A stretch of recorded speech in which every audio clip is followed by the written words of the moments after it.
பணமே உங்கள்கிட்ட தங்கலையா? எவ்வளோ பணம் வந்தாலும் பர்ஸு காலி ஆயிடுதா? அப்போ இதை பாருங்கள். இன்றைக்கி நம்ம என்ன நம்பர் பார்க்க போகிறோம் அப்படின்னா 31ங்க. 31ங்கிறது பாசிட்டிவான நம்பர் இல்லை, நெகட்டிவான நம்பர் தான். எப்படி நெகட்டிவான நம்பர்னால், 31 யூஸ் பண்ணுறீங்க, இல்லை 31ஆந்தேதி பிறந்திருக்கீங்க, இல்லை 31ல் மொபைல் நம்பரில் வச்சுருக்கீங்க, கூட்டு எண்களில் வருது, இல்லை வாகன எண்களில் வச்சுருக்கீங்க அப்படின்னும்போது உங்களுக்கு பண தரித்திரம் கண்டிப்பாக இருக்குங்க. உங்கள்கிட்ட பணம் தங்கவே இல்லையா? சம்பாதிக்கிற எல்லாமே வீண் விரயமாக போகுதா? அப்போ நீங்கள் கண்டிப்பாக 31 இருக்கா அப்படிங்கிறத பார்க்கணும். இப்போ நம்ம பிறந்த தேதியில் கூட்டு எண்கள் பார்த்திங்கன்னா 31 கூட வரலாம், இல்லை பிறந்த தேதியே 31 இருக்கலாம், இல்லைன்னா வாகனத்தில் வச்சுருப்பீங்க, இல்லை மொபைல் நம்பரில் வச்சுருப்பீங்க.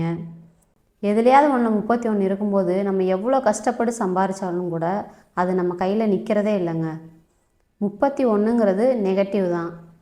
இப்போ நம்ம பிறந்துட்டோம், 31ல் பிறந்துட்டோம், அதை மாற்றவே முடியாது. பிறந்த தேதியை யாராலையும் மாற்ற முடியாது.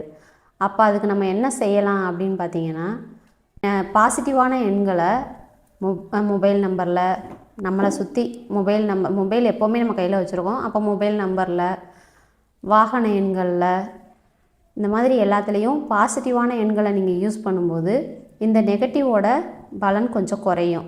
நீங்கள் எவ்வளோ எஃபர்ட் போட்டு சம்பாதிச்சாலும், எவ்வளோ கஷ்டப்பட்டு சம்பாதிச்சாலும் அந்த பணம் உங்கள் கையிலேயே நிற்காது. இந்த 31ங்கிற நம்பர் நீங்கள் வச்சுருக்கும்போது வீண் விரயம் வரும். கண்டிப்பாக யாரையாவது நம்பி ஏமாற வேண்டியது வரும்.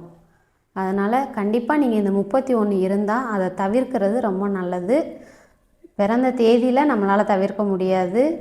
அதனால் நீங்கள் மேக்ஸிமம் நீங்கள் யூஸ் பண்ணுற எண்களில் 31 வச்சுருந்தீங்கன்னா கண்டிப்பாக தவிர்த்துருங்க. நன்றி.